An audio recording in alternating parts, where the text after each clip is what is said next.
You don't need land yet. You don't need plans yet. You don't even need a builder picked out yet.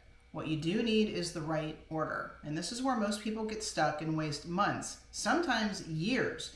They chase one piece in isolation only to find out later it does not fit the rest of the puzzle. Wrong land, wrong plans, builder can't get approved, and financing doesn't work the way that they were told it would. That's not bad luck, that's bad sequencing. A Barndominium is not built by collecting random pieces and hoping they come together. It's built by placing the corner pieces first. And once that's done, everything else actually locks into place.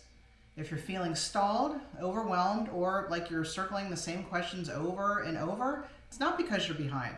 It's because no one's helped you put the pieces together in the right order. You know you want one. I'm the Barndo Chick. Click the link.